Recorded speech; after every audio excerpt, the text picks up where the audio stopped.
All right, so welcome to the CUNY BMI meeting for October. We're talking about sort of the power series throughout the entire year.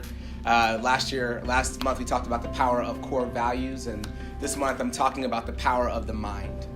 I am, as I mentioned last month, I am the child of two leaders, two bona fide leaders. My dad was a pastor, he was a minister. I grew up in church all my life. I grew up under the church. Literally I was in church every day. I couldn't even even though if I was sick and I was home, we lived above the church, so it was like we were still in the service.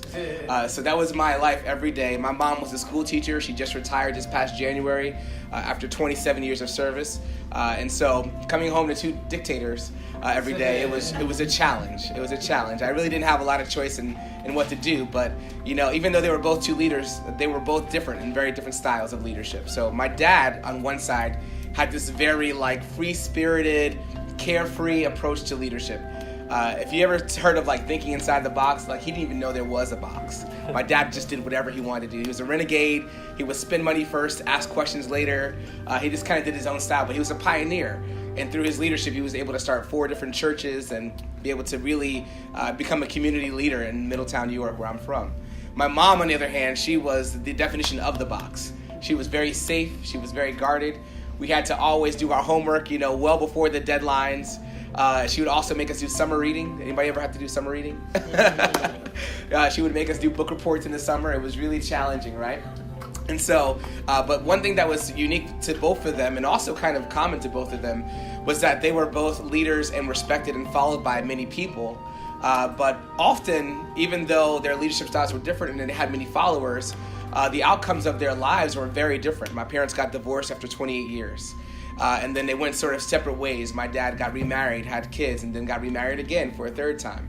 My mom sort of stuck with her career, stuck with her friends, and stuck with her community. And they had sort of different outcomes, right? And so when I look at leadership outcomes for even my own life, even as I'm even studying organizational leadership in my own program in school, I'm always thinking about, are you going to look at the person in front of you for their life on the outside? Or are you going to look at who they are on the inside and how they make life decisions? And I challenge you not to look at me even as a leader or you as a leader in front of your own communities as someone who you're going to value just because of the outside aesthetics, right? Just because of how cool they sound, how smart they sound, how much information they know. But to start evaluating people on the basis of their decisions. So I'm talking about life decisions. How do you make good life decisions to make sure that you're going in the direction that you want to go through in your career? For many of you in this room, this is not your last step for your career. This is a step into where you're going for your future and for where you're trying to go ultimately in your life, right? And so I think about decision making and the essence of who we are. And I think it always begins with understanding, first of all, the core values, but second of all, just the essence of who we are. So in life, we know this thing, right? We know that there are 3 dimensions, right? We know that there's left to right, there's up and down, and then there's forward and backward. Right? So that's when you watch a 3D movie, what makes it cool is that you can see the character going forward and backward, and it looks like real life. But then there's a 4th dimension, that's time. That sort of dictates everything that we do, and decisions we make are bound by time. But beyond that, there's even a 5th dimension, right? And I call that our essence and truly who we are, right? So I'm going to do a really quick exercise with you. You guys know I like to do interactive things. So let's find a word. Okay, so you see the word power, right? The power on the screen. So on a count of 3, without using your mouth or your voice, I want you to say the word power in your head, right? We're going to say the word power in your mind. Don't say it out loud, just say it in your head. Ready? 1, 2, 3. All right, so you just said the word power, but you didn't use your lips. You didn't use your mouth. You just heard the word power, but you didn't use your ears. You just saw the word power, but you didn't use your eyes, right?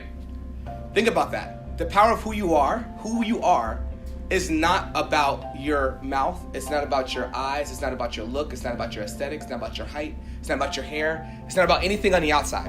It's about the essence of who you are on the inside. That controls your thoughts.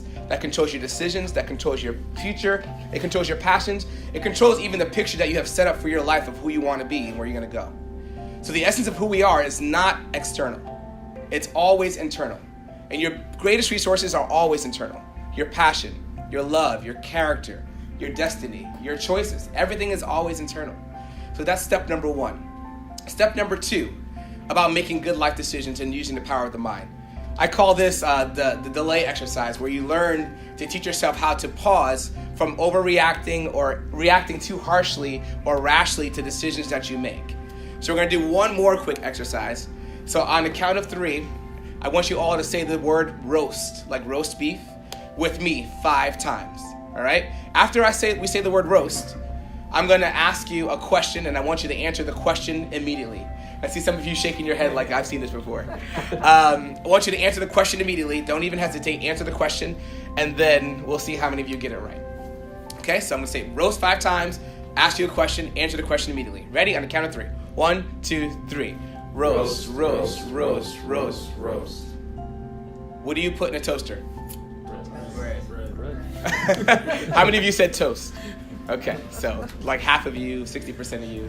But what do you actually put in a toaster? Bread, right? So, are we actually, someone just got it. So, if you just don't take time to think about what you're about to say or what you're about to do, you're likely to make a wrong decision. But if you take a little bit more time, as I'm going to show you now, you're probably more likely to make a better decision. So now, we're going to try it one more time, but we're going to say the word shop. Like I like to go shopping, like, let's talk shop. We're going to say shop 5 times. I'm going to ask you a question. This time, after I ask you the question, we're going to delay for 3 seconds. I'm going to say 1001, 1002, 1003, and then I want you to answer the question. Okay? Shop 5 times, question, delay, then answer. On the count of 3. 1, 2, 3. Shop, shop, shop, shop, shop. What do you do at a green light? 1001, 1002, 1003. Go. Right? So how many of you got go? Correct. Okay, almost everybody, right? And so, and hopefully Elizabeth got that one too. But anyway, as you see, the more time you take, the more likely you're better to make a better decision. So sometimes you need to delay from responding to that work email right away. Sometimes you need to delay from responding to that text message that's so full of vehement rage right away. Wait for 3 seconds, sometimes wait for 3 minutes, sometimes wait for 3 days, sometimes wait for 3 weeks. But when you wait, you're more likely to make a better decision about life, right? Control your mind. And then finally, I want to give this idea of givers versus takers. I've always been encouraged to be ambitious, and I'm sure many of you have. That's why you're in this room today, to lead and to do other things. But I want to define a little difference between, as you're going up in your careers and as you're ascending to the next level, about the difference between givers and takers, right? There are people out there who are only self-seeking. They do something for you only because it benefits themselves, and because they're really trying to get to the next level at all costs, even if it means standing on your head to get there, right? And so takers are disguised, and sometimes in a way of being agreeable. They agree with you, they match your language, they match what you say. Oh yeah, that makes sense. Oh yeah, that's cool. Oh, I love what you're doing. When really internally you have no idea how they really feel about you or about your work, right? And then opposite, the other kind of takers, which are the kind of ones we don't really ever want to work with, are the disagreeable ones. The people who are just kind of just at odds with anything you suggest, anything you say. And those are challenging people to work with, and they rarely get hired and last for long, right? But then there's agreeable on both sides. There are also givers on both sides as well, right? So we have agreeable givers who are the ones who are so nice and willing to bend over backward to give you everything in their shop to be able to make sure you're successful. But sometimes they're giving even their own boundaries away. And sometimes they're giving away their own selves and their own life. And they end up working till 10, 11 at night and feel like unthanked because they're giving so much of themselves, but no one's appreciating or acknowledging with who they are. I encourage you to think this is a bad kind of giving. Don't give that way. Be a disagreeable giver. What do I mean by that? What I mean by that is that disagreeable givers are people who will say, good idea, but have you thought about this? I'd love to process this with you sometime or help this get better. How can we make this process for our students better?